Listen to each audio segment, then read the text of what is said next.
우리 이제 하나님 말씀 보시겠습니다. 우리 하나님 말씀 신약성경 마태복음 7장 13절 말씀입니다. 우리 하나님 말씀 마태복음 7장 13절 말씀입니다. 찾으신 줄 알고 봉독 드리겠습니다. 마태복음 7장 13절 말씀입니다.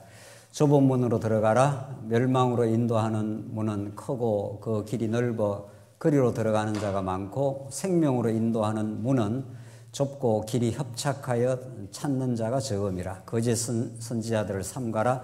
양의 옷을 입고 너희에게 나오나 속에는 노략질하는 일이라. 그들의 열매로 그들을 알지니 가시나무에서 포도를 또는 은근키에서 무화과를 따겠느냐. 이와 같이 좋은 나무마다 아름다운 열매를 맺고 못된 나무는 나쁜 열매를 맺나니 좋은 나무가 나쁜 열매를 맺을 수 없고 못된 나무가 아름다운 열매를 맺을 수 없느니라. 아름다운 열매를 맺지 아니하는 나무마다 찍혀 불에 던져지느니라. 이러므로 그들의 열매로 그들을 알리라. 20절까지 봉독드렸습니다. 오늘 봉독드린 마태복음의 좁은 문이라고 하는 이 말씀은 마태복음 산상수훈에서 가장 오해가 되는 결정적인 귀절 중에 하나입니다. 오늘 봉독드린 7장 12절로 20절까지의 내용을 오늘 확인하겠는데, 거기서 방금 봉독드린 대로 몇 가지 중요한 주제가 나오는 거죠. 첫째는 좁은 문, 넓은 문이라는 문에 대한 주제가 나오고, 그 다음에 15절에는 거짓 선지자의 주제가 나오고, 그 다음 16절로부터 20절까지는 열매로 그들을 알지니, 열매에 대한 주제가 이제 등장을 합니다. 굉장히 사실은 마태복음이 오히려 바울 서신서보다 이해하기가 그렇게 만만치 않습니다. 처음에는 좁은 문에 대한 내용, 그리고 거짓 선지자들을 삼가라는 거짓 선지자의 내용, 그리고 또 주제가 바뀌는 듯 하면서 열매로 그들을 알게 될 것이다. 열매에 대한 내용, 이렇게 자꾸 이렇게 단편적인 내용으로 전개되는 듯 해 보입니다. 그래서 이 산상수훈이 산상수훈 전체를 묶어내는 5장부터 7장까지가 산상수훈이라고 하지 않습니까? 1장부터 4장까지가 구약의 언약대로 오신 예수 그리스도에 대해서 정언을 하고, 그분이 하나님 나라에 대한 대헌장과 같은, 하나님 나라는 이렇게 하나님께서 이루시겠다고 하는 그 내용이 이제 산상수훈인데, 모세가 산에 올라가서 이제 계시를 받듯이 예수님이 산에 올라가서 모세의 성취자로서 예수님이 오셔서 모세의 모든 율법을 성취하러 오신 예수님이 산에서 하나님 나라를 선포하는 내용이란 말이죠. 그런데 그렇게 막상 그렇게 쉽지 않습니다. 산상수훈 내용 하나하나를 살펴보면, 특별히 오늘 좁은 문으로 들어가라. 누가복음에 똑같은 병행 구절, 이제 마태, 마가, 누가 이렇게 돼 있는데, 여기에도 마태에 나오는 주제가 이제 누가에도 그대로 나오고, 또 혹은 마가에도 계속 나오는 게 있지 않습니까? 그걸 우리 이제 병행 구절이라고 하는데, 이 좁은 문에 대한 누가복음의 병행 구절은 어떻게 되어 있는가 하면은, 제가 시간이 좀 걸리기 때문에 하나하나 찾는 거는 제가 그대로 말씀을 드리겠습니다. 마태복음에는 좁은 문으로 들어가라 이렇게 되어 있지만은, 누가복음에는 좁은 문으로 들어갈 힘써라 이렇게 되어 있습니다. 그래서 한국의 유명한 강해 설교자가, 그래서 한 사람이 이 좁은 문에 대한 설교를 하면서 누가복음을 이제 중시를 해야 된다는 거죠. 왜냐하면 좁은 문으로 어떻게 마태복음은 들어가라 이렇게 돼 있지만은 누가복음은 어떻게 돼 있다고요? 들어가기를 어떻게 해요? 힘써라 이렇게 돼 있다는 거예요. 좁은 문이라는 주제보다도 힘쓰라의 방점이 있다는 거예요. 제가 이제 이렇게 설교를, 저도 이렇게 여러 지금 책도 참조하고 또 이렇게 중요한 강해 설교자의 내용도 제가 이렇게 참조를 합니다. 어떻게 이 본문에서 복음이 증거되는가, 어떻게 빗나가고 있는가, 이런 것들 우리 성도님들이 올바르게 정말 마태복음에서 우리를 자유케 하고 우리에게 참 안식을 주시고, 예수 그리스도의 그와 그의 나라에 대한 그 정언인데, 우리 복음서, 특별히 복음서가 정말 이것이 얼마나 지금 곡해가 되어 있는가. 자, 우선 이 좁은 문, 넓은 문에 대한 이 주제가 왜 그렇게 많이 오해되고 있느냐 하는 것은, 우리가 지금까지 산상수훈을 확인한 대로 산상수훈은 하나님 나라 구약의 언약대로 하나님 나라로 성취를 하신 겁니다. 예수님이. 이 죄악 많은 세상 가운데, 고통 많은 세상 가운데 하나님이 통치하는 새로운 나라를 건설하겠다 이런 거죠. 세상에 수많은 나라들이 있고 수많은 왕들이 있고 대통령들이 있고 정치 지도자들이 있지만 그들이 통치하는 나라, 그들이 다스리는 나라에 참 안식이 없습니다. 그리고 그런 외형적인 정치 지도자뿐만 아니라 세상의 모든 사람들이 지도자 연하는 건데 어떤 누가 리더가 된다고 하더라도 진짜 그 모이는 사람들을 평안케 하고 그 하나님 나라는 성령으로 말미암아 의와 평강과 희락의 나라라 이렇게 하지 않습니까? 그런 나라가 이루어지지 않는다는 겁니다. 그래서 구약의 언약대로 예수님이 구약의 하나님 나라에 관한 언약을 아담에게 하시고 이제 아브라함에게 하셔서 구약에는 다윗 왕국을 이루었지 않습니까? 그 모든 것들이 이제 장차 예수님이 오셔서 천국을 하나님 나라를 이루어 주시겠다 이런 말이죠. 이제 그게 우리 복음으로 받아들이는데 이런 좁은 문으로 들어가라. 특히 누가복음에서는 좁은 문으로 들어가려 힘써라 이렇게 되어 있기 때문에 본문은 그렇게 되어 있습니다. 우리가 지금 누차 이 산상수훈에서 확인한 대로 예수님의 표면적인 문법적 말씀은 다 하랍니다.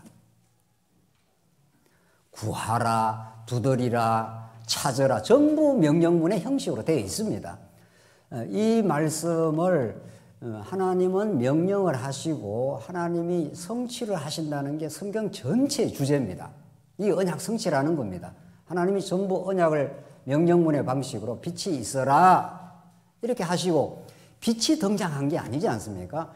이 아무것도 없는 이 세상 가운데 빛이 있으라 하시는 하나님은 빛이 있도록 만드십니다.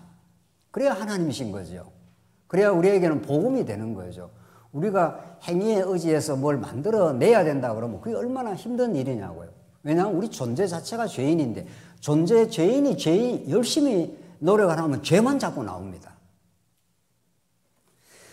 그래서 하나님께서 우리가 할 수 없는 것을 너무 잘 아시기 때문에 예수님을 보내주셨고 십자가로 성취를 하셨고 이제는 성령이 오셔서 내 안에 찾아오셔서 이루어내시는 거죠.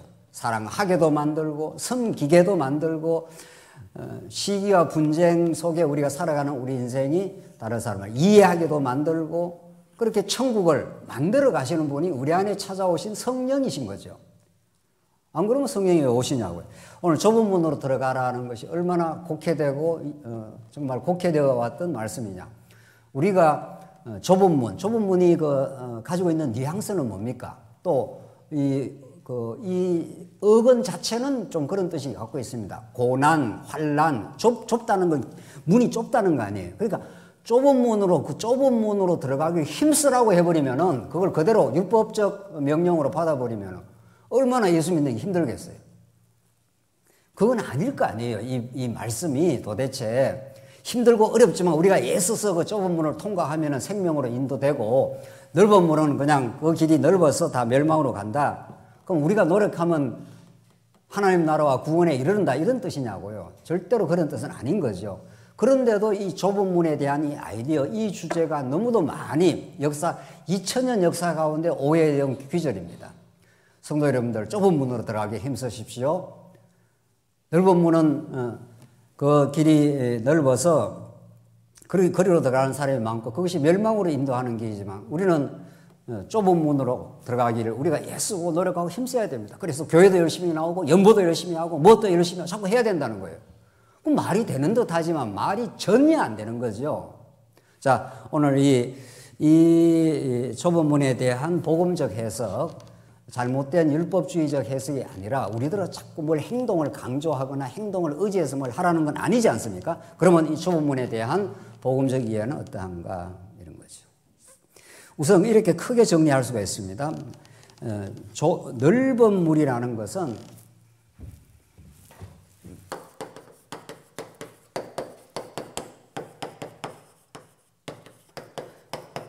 좁은 문 되고 조금 더 뒤에 가면 좁은 문이 좁은데 그 길로 인도하는 길이 이렇게 되어 있죠. 또 길에 대한 아이디어가 나오죠.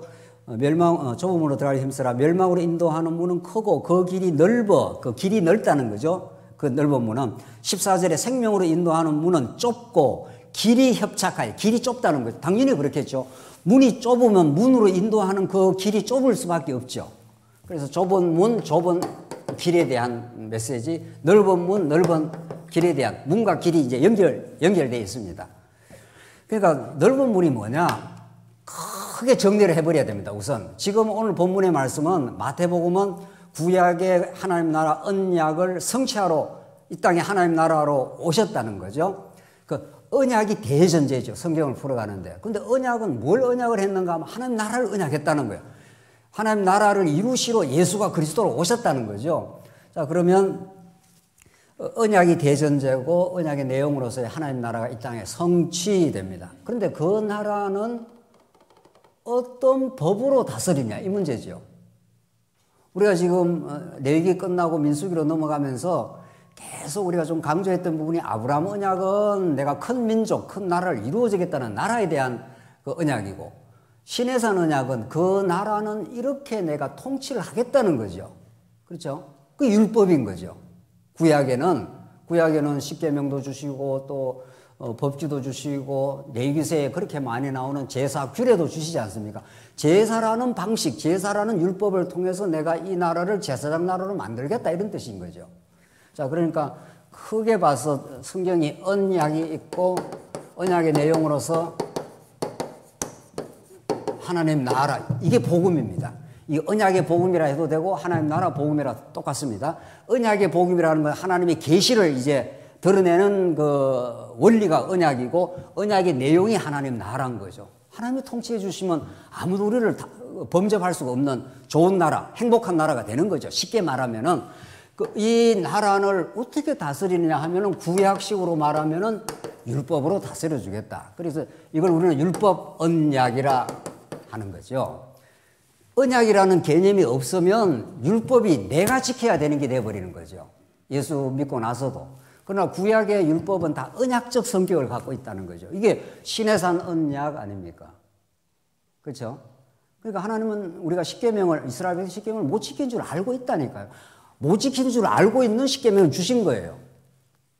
지키라고 준 게 아니라니까요. 너희 죄가 어떻다는 걸 알아라고 준 거라는 거죠.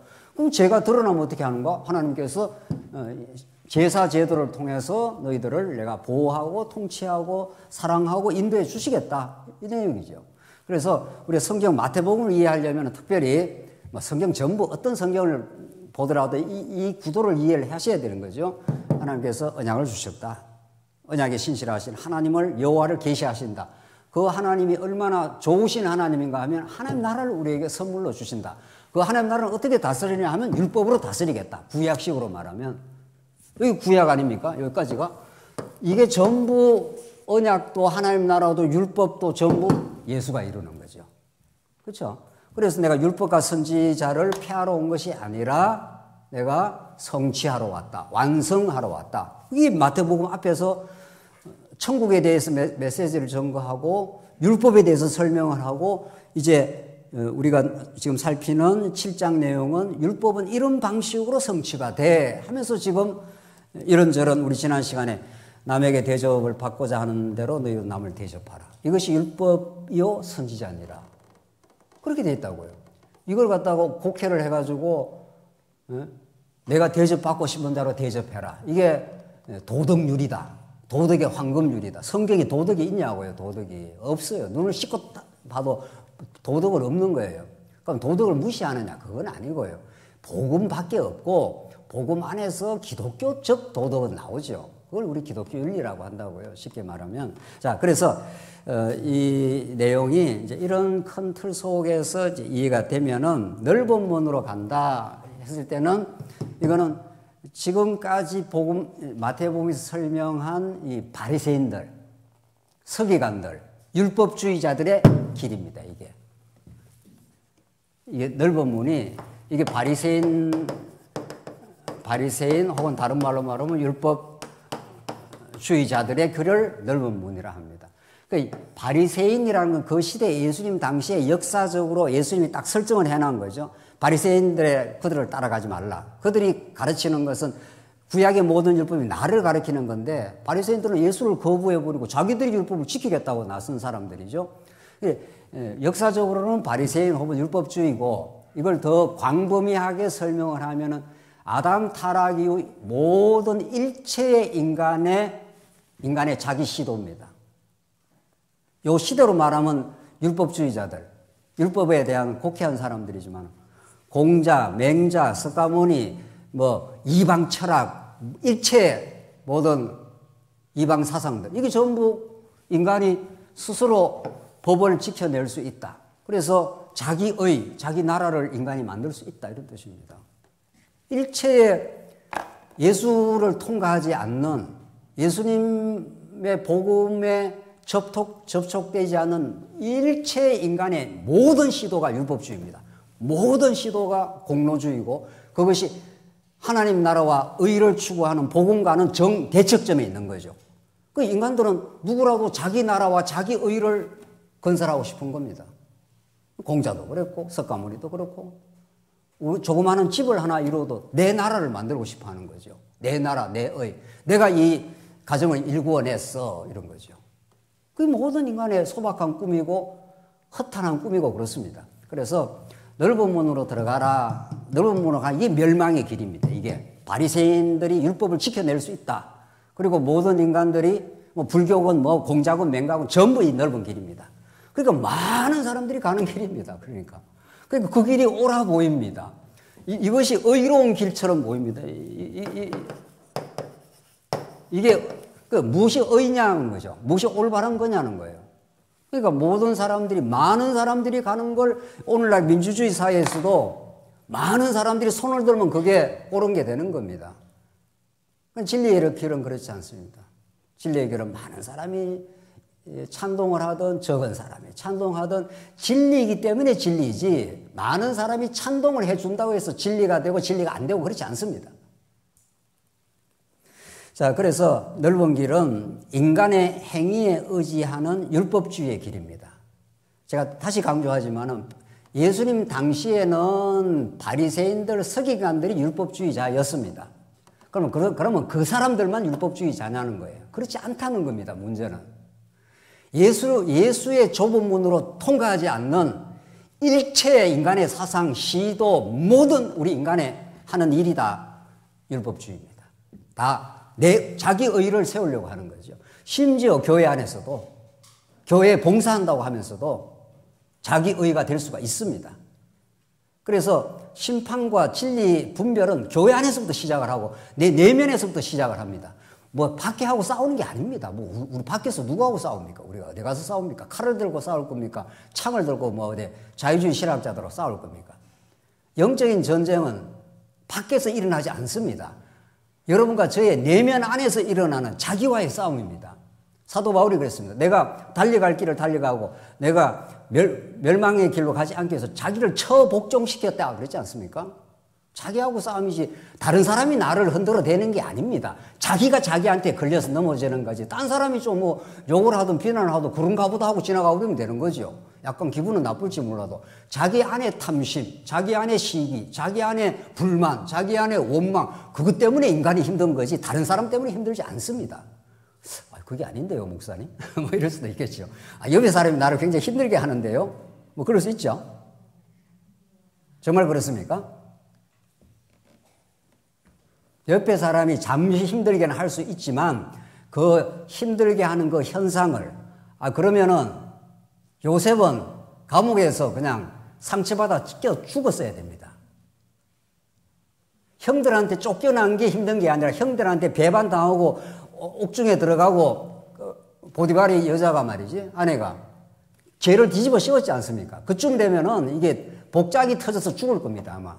그런데 감옥에서 그렇게 하신 것이 나를 단련시키고 우리 백성을 구원하시는 하나님의 뜻이었다고 그게 해석이 되어버렸습니다. 그렇게 내면에서 그게 정리가 되어버렸기 때문에 나를 괴롭혔던 그 사람들이 우리 백성을 우리 가족을 구원하는 하나님의 손길이었다고 해석이 되어버린 거예요.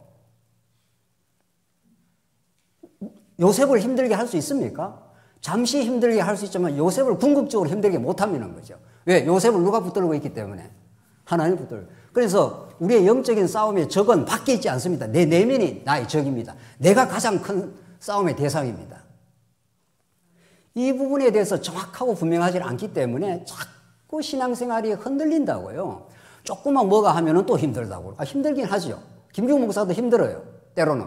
누가 뭐라 하고 어려운 이야기가 자꾸 돌고 교회가 힘들어지면은.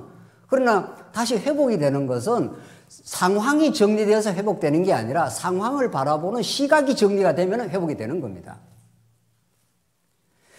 오늘 이 좁은 문으로 가라 하는 것과 넓은 문으로 가는 멸망의 길은 이 부분에 대해서 우리가 확실하게 복음적으로 정리를 안 하면 뭐 말씀을 벙벙하게 들어가고는 이게 내면의 정리가 잘 안 되니까 힘들어지는 거 아니겠어요? 넓은 문은 바리새인들의 길이지만 역사적으로는 그렇지만 보편적으로는 뭐 예수님 이후에는 뭐 바리새인 없지 않습니까? 오늘 이 시대가 바리새인이 뭐 있습니까? 21세기에. 그럼 바리새인 시대 끝났는가? 그렇지 않다는 겁니다. 오늘 이 마태복음 말씀은 바리새인 그 당대에도 적용되는 하나님의 말씀이지만 오고는 오늘 이 시대에도 정확하게 복음적으로 적용이 되는 말씀이에요. 그럼 바리새인이 없는데요. 그러면 바리새인이 있습니다. 누구라도 바리새인이 될 가능성이 누구나 있는 거죠. 그래서 이방 종교, 철학, 인간의 자기 행위를 통한 자기 의와 자기 나라의 실현의 길, 이게 모두 많은 사람이 가는 길입니다. 그러니까 이 길을 거슬러 가는 것을 우리는 크리스찬이라 외로운 거죠. 교회가 이 땅에서 많은 사람들한테 인정받고 칭찬받는 그런 교회는 이 땅에 없었습니다. 그런 교회가 없다니까요. 그러니까 한국 교회가 막 인정을 받는 듯 하니까 폭삭 망하지 않습니까, 지금? 완전히 지금 한국 교회는 거침없이 망해 들어가고 있는 겁니다, 지금. 왜? 세상과 자꾸 부합을 했기 때문에. 교회가 무슨 사회 정의나 위하는 단체인 것처럼 말이죠. 그렇지 않습니다. 사회 정의는 시대마다 바뀌어 왔습니다. 민주화를 따를 거예요? 왕정을 따를 거예요? 여러분들은. 민주화가 의의 길입니까? 옛날 몇백 년 전에 왕정이 의의 길입니까? 옛날 살았던 사람은 왕정이 의의 길이라고 하고 요즘 사는 사람은 민주화가 의의 길. 여왕 제도가 옳은 겁니까? 영국에 여왕 제도가 없는 게 옳은 겁니까? 다 다른 거예요. 다. 생각하는 것마다 다 다릅니다. 지금은 영국은 여왕 제도가 옳다고 그럴 거고 지금 영국 산하에 있는 나라들은 여왕 제도 우리는 안 하겠다는 거 아니에요, 지금. 어떤 게 옳은 겁니까? 절대적 기준이 없습니다. 그래서 좁은 길은, 자, 오늘 이제 문이라는 이 아이디어, 길이라는 아이디어, 문, 길, 이게 도대체 뭐를 뜻하는 거냐고. 이 문을 통과한다는 거죠. 좁은 문을 통과한다는 거죠. 그 문이 뭐를 뜻하냐고요. 그러니까 애써갖고 뭐 고난이 있어도 애써서 교회 생활을 해야 된다고. 그러니까 완전히 예수님의 가르침하고는 완전히 빗나가는 거죠. 물론 우리가 현상적으로 예수를 믿고 애써서 하는 일이 있는데 오늘 본문이 그런 거냐고요. 오늘 본문이. 자, 이걸 우리 확인하기 위해서 요한복음으로 가봅시다. 요한복음 10장 7절을 가고 있습니다. 요한복음. 이건 직접 한번 찾아봐야 됩니다. 요한복음 10장 7절입니다. 문이라는 이 메시지가 도대체 뭘 말하는가? 성경에 문이라는 메시지가 많이 나옵니다. 많이 나옵니다. 이때 문이라는 게 뭘 의미하느냐? 요한복음 10장 7절입니다. 그러므로 예수께서 다시 이르시되 내가 진실로 진실로 너희에게 말하노니 나는 양의 뭐라 그럽니까? 문이라. 그러니까 좁은 문이라는 게 내가 고난의 길을 열심히 힘써서 달려가라 이런 뜻이 아니라 예수를 뜻합니다. 문이라는 것 자체가. 그 예수라는 문 외에는 양이 통과할 길이 없습니다. 그 문을 예수님이 닫아버리면 아무도 못 들어옵니다. 내가 닫으면 열 자 없고 열면 닫을 자가 없느니라. 요한계시록에. 문을 열어주고 닫고 하는 그 권한이 예수님에게 있습니다. 그렇죠? 그러니까 좁은 문이라는 것은 이게 그냥 아주 그냥 쉽게 말해서 그냥 예수 그리스도를 뜻하는 겁니다. 이 문이라는 이 아이디어가. 길도 마찬가지입니다. 길도. 길이 좁으니까 우리가 애써서 그 길을 통과하라고 그러면 그게 이방 종교지 기독교냐고요. 조금 더 우리 요한복음 그거 한번 읽어봅시다. 내가 예수님이 양의 문이라는 거예요. 나를 통과해야 구원이 있고 하나님 나라가 있다 이 말입니다. 좁은 문으로 들어가는 것은 예수 외에는 길이 없다 이런 복음을 지금 증언하고 있는 중이죠. 8절 한번 보십시다. 10장 8절. 나보다 먼저 온 자는 다 절도요 강도니 양들이 듣지 아니하냐. 양은 안 듣습니다. 강도들의 말을 양은 안 듣는다고요. 이때 양은 하나님의 백성이고 절도요 강도가 이게 바로 율법주의입니다. 이 강도들은 문을 타고 들어와가지고 양을 빼앗아 가려고 하는 거란 말이죠. 양을 살려주는 게 아닙니다. 율법주의는. 9절 내가 문이니 했지 않습니까? 그 예수님 내가 문이라는 거예요. 나를 통과해야 하나님 나라로 너희들이 입성이 돼. 이 말이죠. 누구든지 나로 말미암아 들어가면 구원을 받고 또는 들어가며 나오며 꼴을 얻으리라. 그렇게 되어 있습니다. 뭐 성경이 그렇게 어렵냐고요. 성경을 성경대로만 선입견 없이 보면은 다 예수님 이야기인데 자기들이 이제 생각을 하는 거예요. 아, 좁은 문 들어가라고 힘쓰라고 했으니까 내가 열심히 뭘 해야 되겠구나. 이렇게 자기 어떤 열심과 자기 행위에 의지해서 성경을 보는 거예요. 좁은 문으로 들어가라 했으니까 열심을 내라고 하는 거구나. 이렇게 보는 거지. 그런 말이 성경에 어디에 있습니까? 좁은 문으로 들어가는 건 예수를 증거하고 있는 거죠. 양의 내가 문이니 나를 통과하지 않고는 구원이 없다. 예수님의 지금 증언 아닙니까? 넓은 문은 예수를 따르지 않는 인간 행위를 의지하는 일체의 시도, 율법주의, 공로주의, 모든 공자, 맹자 모든 시도 다 그런 시도입니다. 10절 도둑이 오는 것은 도둑질하고 죽이고 멸망시키는 이게 지금 멸망의 주제가 나오지 않습니까? 좁은 문은 생명의 주제와 연결이 되어 있고 넓은 문은 멸망의 주제와 오늘 이 요한복음의 메시지와 마태오 메시지는 정확하게 일치하는 겁니다. 그 도둑놈이 오는 거는 이 도둑하는 것이 뭐 남의 물건을 훔치는 게 아니에요. 성경에서 이 영적인 도둑은 이 바리새인들, 율법주의자들, 택한 백성들에게 자꾸 행동을 강조해갖고 그 사람들에게 무거운 짐을 지우는 사람들, 궁극적으로 그 백성들을 멸망시키고자 하는 자들, 그걸 도둑, 강도 이런 겁니다. 내가 온 것은 양으로 생명을 얻게 하고 더 풍성히 얻게 하려는 것이라 이렇게 되어 있어요. 나는 양의 문이야. 내 문을 통과하면 생명이 있고 풍성하게 돼. 이게 하나님 나라야. 이렇게 예수님이 자기와 하나님 나라를 지금 정언하고 있죠. 요한복음 문의 아이디어를 가지고 그게 마태복음이나 요한복음이랑 똑같은 메시지죠. 지금 풀어가는 방식이 조금 다른 것뿐이라고. 자, 그래서 이렇게 성경을 자기 열심에 기초를 해서 자기 행위에 기초를 해서 성경을 덜렁 봐버리면은 예수가 사라지고 오늘 목사님 말씀 드리니까 열심히 좋은 문을 하고 힘쓰라고 했거든요. 이것만 남는 거예요. 이것만. 이런 비극이 어디 있습니까? 이 신학적 혼돈 말이죠. 복음의 혼돈. 이게 비일비재한 거죠. 그러니까 교회에서 성경을 읽는다고 하면서도 성경에서의 진짜 메시지를 못 듣는 경우가 너무 많은 거예요. 그래서 우리가 참 너무 안타까운 거죠. 정말 이건 아닌데. 자, 두 번째. 길의 메시지입니다. 문이 좁으니까 길도 좁죠. 문이 넓으면 그걸로 들어가는 길도 넓을 거 아니에요. 그러니까 이게 문과 길은 같은 메시지예요. 표현을 문으로 설명하고 길로 설명하는 것 뿐이라고요.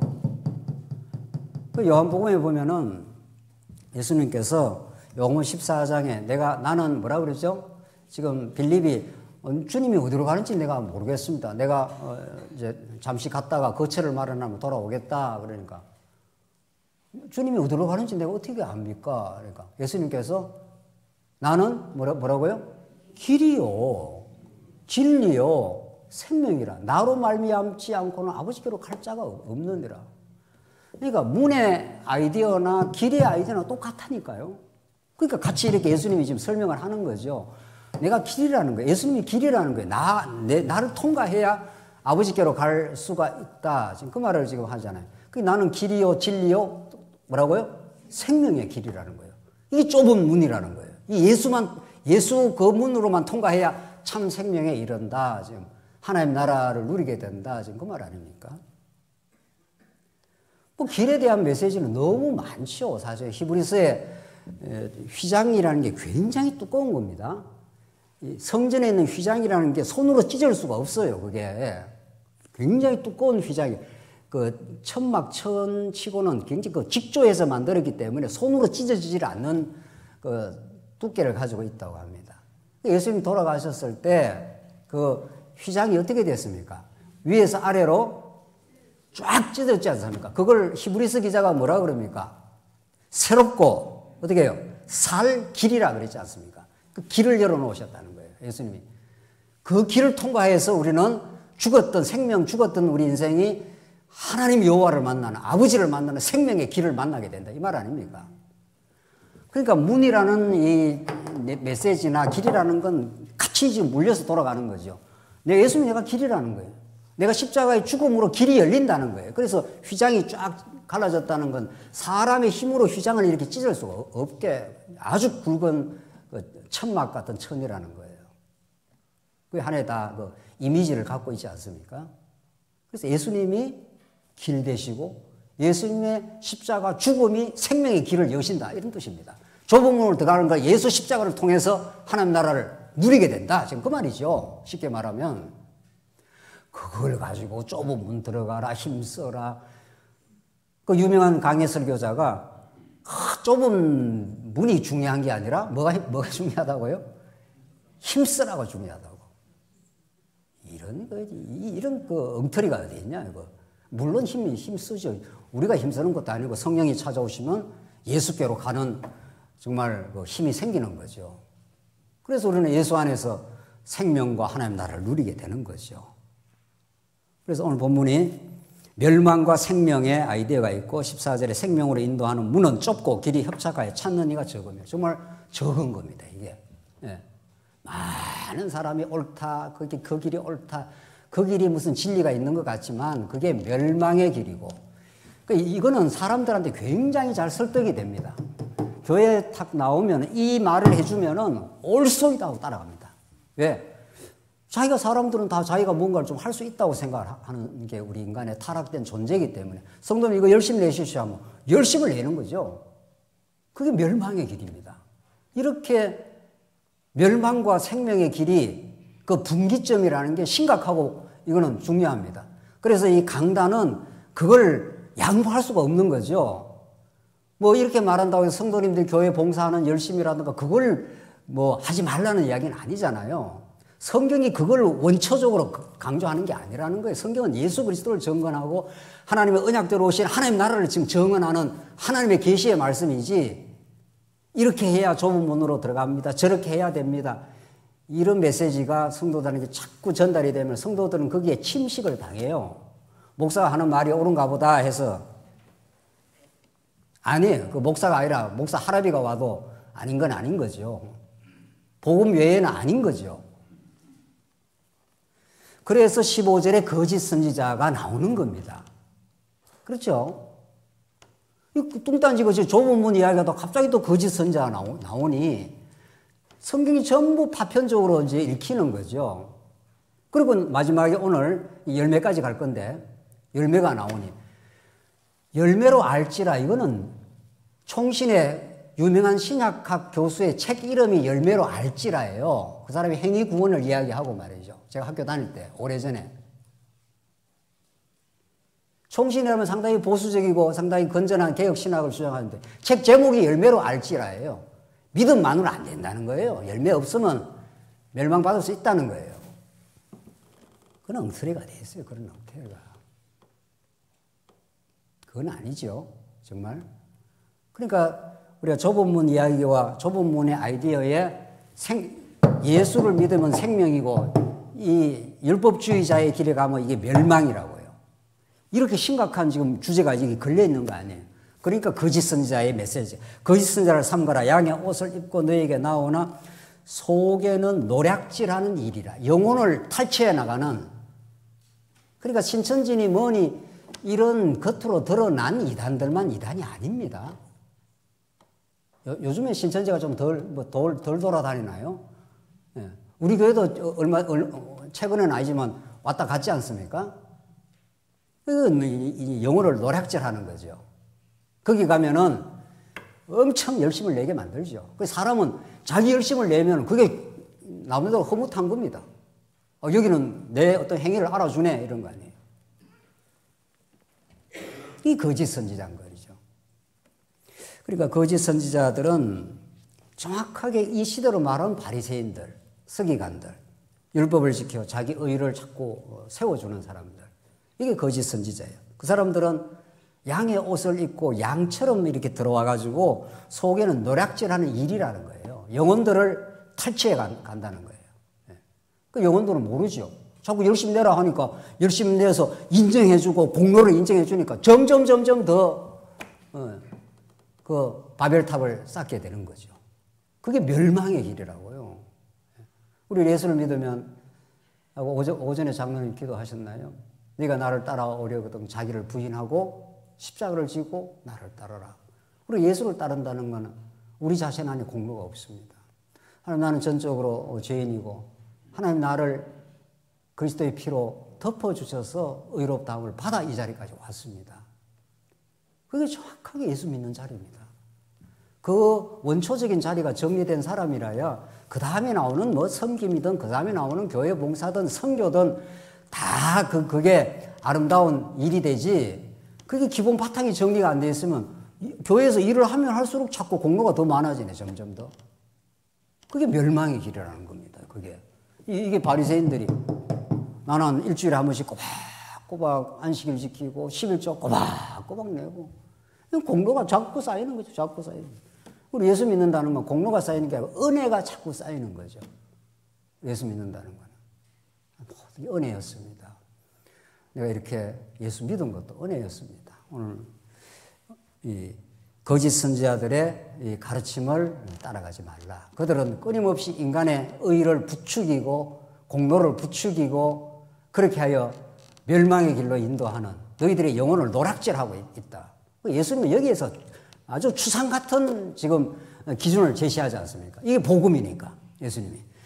그리고 16절 그들의 열매로 그들을 알지니 참 이거 정말 이 열매가 도대체 뭐냐고요 도대체 이 열매가. 오늘 시간이 더 있으면 7장 마지막까지 하면 더 분명 우리 다음 시간 이제 최종 정리를 하겠습니다. 진짜 열매가 한번 꼭 읽어봅시다. 16절 그들의 열매로 그들을 알지니 열매로 그들의 본질을 알게 된다. 가시나무에서 포도를 또는 은근키에서 무화과를 따겠느냐 이 말이 맞죠. 가시나무와 은근키는 아담 타락 이후의 정상들입니다. 그게 거기에서 열매 없음 이런 뜻입니다. 가시나무 은근키 창세기 3장에 아담이 타락하고 나서 가시나무와 은근키 이게 구약 선지자서에서도 계속 반복되는 메시지입니다. 하나의 비유입니다. 비유. 오늘 본문에서는 가시나무에서 어떻게 포도가 나겠어요? 안 나지. 포도나무에서 포도가 열매겠죠. 가시나무라는 거예요. 이게 바리새인들의 밭은 이 가시나무와 은근키이기 때문에 이들이 아무리 노력해도 하나님이 기뻐하시는 열매는 안 맺힌다 이런 뜻입니다. 열심 내는 게 다 좋은 게 아니야. 너희가 자기 의를 세우려고 열심을 내었다. 로마서에 그렇게 나오죠. 17절 이와 같이 좋은 나무마다 아름다운 열매를 맺고 나쁜 나무는 나쁘다. 진짜 중요한 거는 열매가 중요한 게 아니라 오늘 본문에 따라 뭐가 중요하다는 겁니까? 예? 여기 지금 여기 포도 이렇게 있습니다. 이 가지가 있고 여기에 주렁주렁 이제 열매가 맺힙니다. 그러니까 지금 설교자든 또 성경을 자기 행위에 의지해서 보는 사람들이 여기다 관심이 많은 거죠. 특히 교회를 인도한다고 하는 그런 목회자들 말이죠. 자꾸 성도들한테 열매를 자꾸 맺으라는 거죠. 오늘 본문은 나무가 나쁘면 나쁜 열매가 맺히고 나무가 좋으면 좋은 열매가 있다. 이 말을 지금 하고 있는 거죠. 그렇죠. 성경이 그렇게 되어 있죠. 18절 좋은 나무가 나쁜 열매를 맺을 수 없고 못된 나무가 아름다운 열매를 맺을 수 없다. 지금 중요한 건 열매가 중요한 게 아니고 뭐가 중요하다는 거예요. 나무가 중요하다는 거예요. 오늘 성경 말씀은 이 정도 이야기하면 요한복음 뭐가 확 떠올라야 됩니까? 포도나무 비유.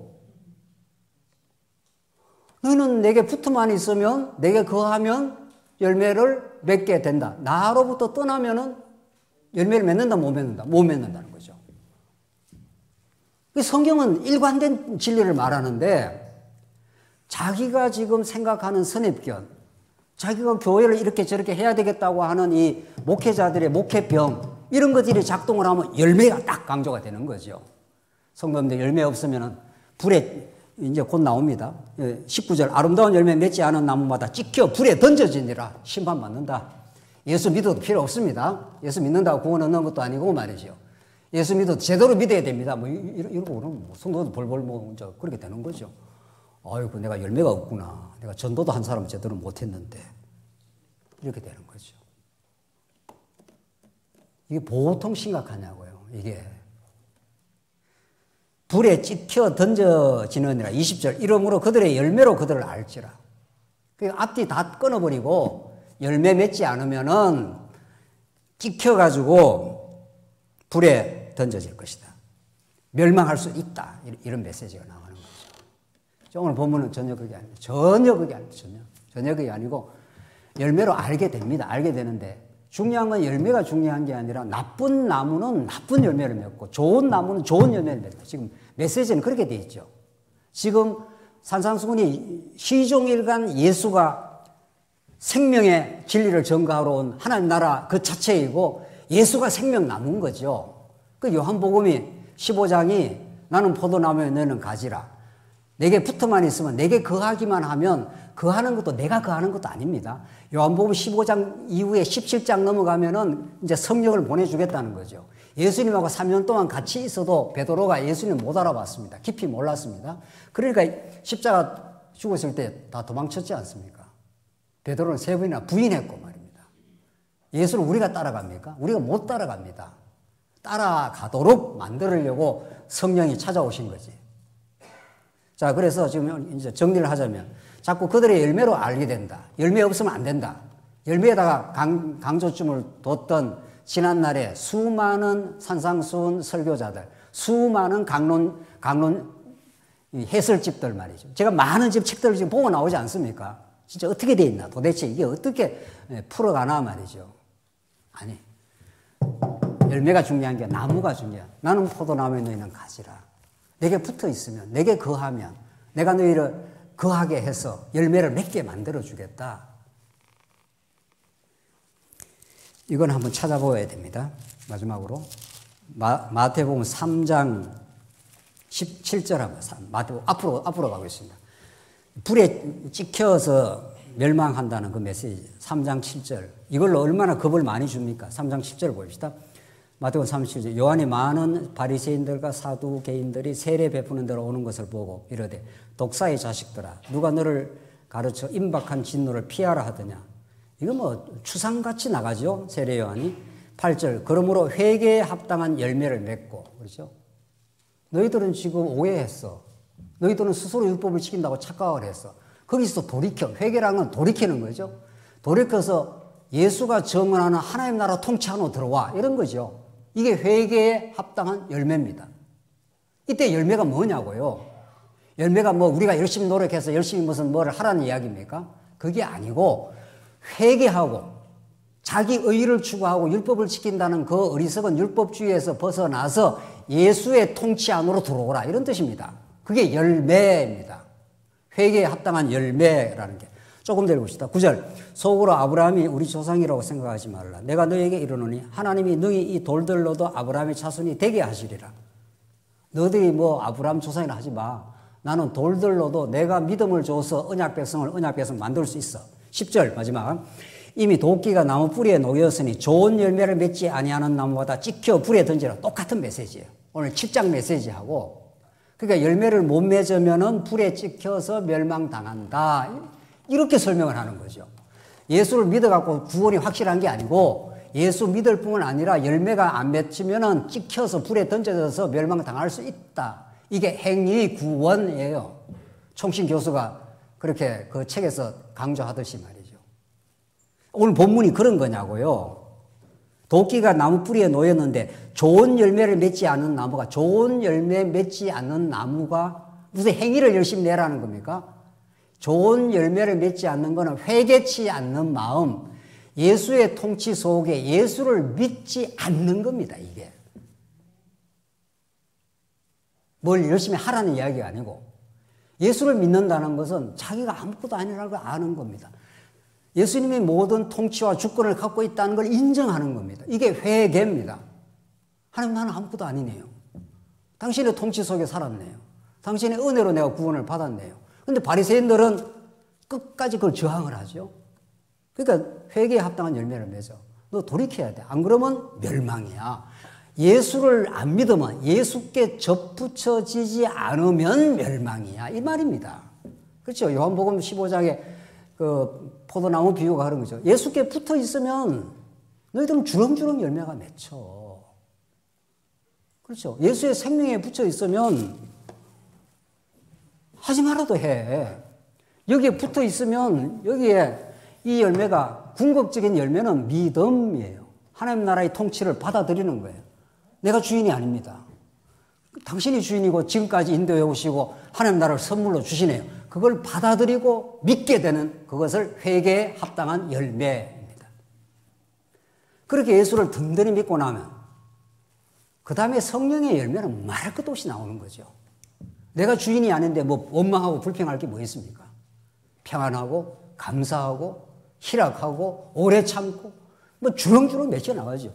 여기 예수께 좋은 나무에 붙어 있는데 이게 열매를 안 맺겠냐고요. 나쁜 나무에 맺혀 있으니까 나쁜 열매가 맺히는 거지. 예수의 생명에 붙어 있음, 이게 열매 맺음입니다. 그걸 예수께 붙어 있는, 생명에 붙어 있는 그 진리, 복음 메시지를 예수는 온데간데 없고 열심을 자꾸 내라, 좁은 문으로 들어가라 이래버리니까 이게 교회가 거대한 공룡이 되고 말았어요. 이제는 뭐가 예배당도 있고 뭐도 있고 뭐 한국교회에 수십만이 모이는데 이제 몸도 하나 못 움직이는 거대한 공룡이 되고 말아버렸어요. 다시 복음으로 들어와야 되죠. 다시 우리는 오늘 마태복음이 정언하는 좁은 문 되시는 예수 그리스도, 좁은 길 되시는 예수 그리스도, 그분이 정언하는 대로 우리는 그 말씀을 받고 그의 나무에 맺힌 붙어만 있게 되면, 그에게 붙어 있을 때 생기는 그 믿음이라는 열매. 믿음이라는 건 나를 주장하지 않는 겁니다. 그분을 전적으로 의탁하는 겁니다. 그 하나님 나라의 통치와 그의 주권과 그의 은혜와 그 모든 것에 나를 인도해 가고 있다고 믿는 겁니다. 오늘 이 복음이 우리 교회를 지배하고 우리를 새롭게 하길 바랍니다. 그래야 진짜 믿음의 열매가 맺혀져가는 복된 삶이 있길 바랍니다. 기도하십시다. 자비하신 하나님 아버지, 은혜를 감사합니다. 우리가 참으로 복음을 새롭게 깨닫기를 원합니다. 하나님께서 약속하신 이 좁은 문 대신 예수 그리스도 안에서 누려지는 그 크고 놀라운 하나님 나라의 영광과 예수님께 붙어 있을 때 공급받는 그 생명의 진리와 그것이 우리를 얼마나 행복하게 하고 우리를 힘차게 하고 이 고난의 세상을 살아가는 새 힘이 될 걸 믿습니다. 주께서 우리에게 새로운 복음의 깨달음이 있게 하시옵소서. 예수님 이름으로 기도하옵나이다. 아멘.